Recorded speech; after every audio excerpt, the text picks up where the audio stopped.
There's more funding for small businesses. States are starting to get some of that $10 billion. I'll tell you what you need to do. Hey everyone, it's Ryder from Skip. I've got a lot of important news today. First, the $10 billion in funding that is being sent to states to then be sent to small businesses is progressing. There's a new announcement today. In fact, some states are starting to accept applications. I'll give a quick update there, including one state in particular where you can go and apply. Plus a quick economic news update. There's a lot to cover there, so I'll go into that briefly. I'll keep today's video short. Thanks as always for subscribing, turning on alerts, and giving this video a like so others see it. Before I get into the $10 billion that's being distributed, a couple quick updates. First of all, we're doing a webinar later today, 12 Pacific, 3 p.m. Eastern, on grants and funding. So be sure you're subscribed to get an alert for that. Plus, we're doing an exclusive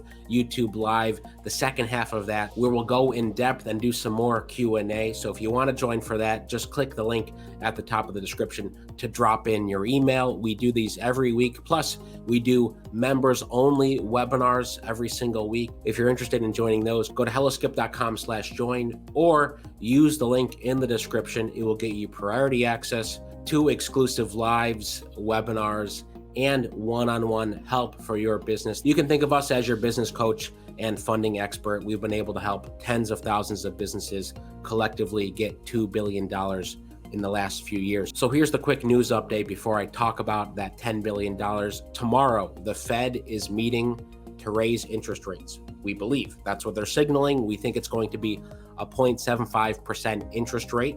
It's not as high as we thought it might be. We thought it might be 1%, but they're going to meet tomorrow. This is incredibly important. I'm going to talk about it tomorrow, depending on when the news breaks. So here's the takeaway from the Wall Street Journal today. The Fed is likely to raise its federal funds rate by 0.75 percentage point to a range between 2.25 and 2.5% at this week's meeting. So that's this week. The next meeting is going to be in September. Investors are wondering, okay, what's going to happen in September? And of course, that will depend a lot on the CPI, the Consumer Price Index, and some of the reporting that we see going into August and early September. Bottom line, the Fed is trying to stop this inflation, bring it back down under control while preventing recession, still encouraging people to borrow and invest. Meanwhile, on the stock market, investors are betting the economic slowdown will boost tech stocks. This is very interesting to see. You know, tech stocks have been down significantly overall since November. I mean, most everything has dipped during that time period, but shares of technology companies within the S&P 500 have been outperforming the broader market recently, gaining around 7% this month. Here's how that looks in this chart. That's compared with the broader index's gain of around 4.8%. So that being said, this is a big week for tech stocks because there are earnings reports coming out. Google, aka Alphabet, reports earnings today. Meta, aka Facebook, reports earnings tomorrow. And Apple and Amazon report earnings on Thursday. So this is huge news on these earnings reports. It's going to have a broader effect. Meanwhile, more tech layoffs. Shopify, we just found out today, is laying off 10% of its workers in a broad shakeup, which is quite surprising. You know, we've seen this boom of entrepreneurs and small business owners building their online presence.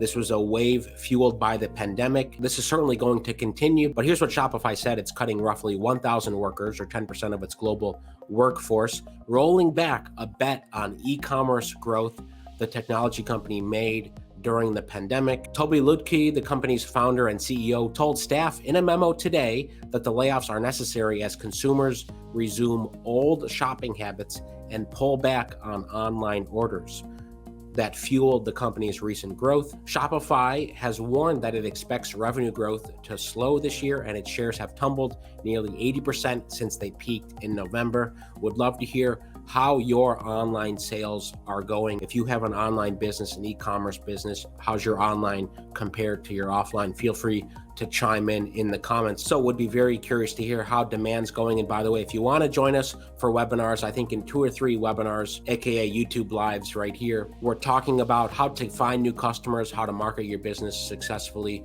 We're also talking about funding programs. For example, tomorrow we're talking about the SBA 7A program, 504 and microloans. In a week or so, we're talking about CDIs and CDFIs, how to get funding from local community banks. Those are nonprofits whose main mission is to help underserved or traditionally overlooked small business owners. So those are great resources. You'll see some of those as a subscriber to this channel, but also as a Skip member at helloskip.com/join. The SSBCI, here we go. This is the $10 billion from the federal government that's being funneled to states. In last week's video, I gave the update that 14 states now have funding. And some states are starting to roll out programs, get expressions of interest. One of the big changes today is with Maryland. They are rolling out funding. So if you're in Maryland, pay attention. But if you're in another state and you want to stay up to date on when this funding, it's financing, low interest loans or venture capital primarily, you can click the link next to SSBCI funding update in the description to drop in your email and state. We will tell you when your state goes live or there's any movement on these programs. Okay, here we are. Maryland is live. We'll link to this below as well. Are you a business seeking $250,000 or less? So here are your options. Maryland Small Business Development Financing Authority. These are term loans from $25K to $1 million. There's a 1-to-1 private capital match. Lender must have a 20% at risk. And there's also CDFIs as well. Are you a business seeking a loan of $250,000 or more? The Maryland Small Business Development Financing Authority, EPIP loan. This is again $25K to $1 million. There's also the NWB, Neighborhood Business Works Loan Participation Program. Are you a business seeking equity investments for expansion and growth? There's a few options here as well. If you're in Maryland, if you're a startup or an existing business, go check this out. If you're in Maryland, feel free to share this with others so you all can get a head start. So that's some of the latest information. Again, as your state becomes eligible, we will often cover videos here, but if you want to be notified first when changes are made, go click that SSBCI link in the description, because we expect in the coming days and weeks, more states will start to roll out these programs. They know how important it is for folks to get funding. That's today's quick update. Would love to hear your thoughts in the comments. Most importantly, stay well, stay healthy, and I'll see you tomorrow.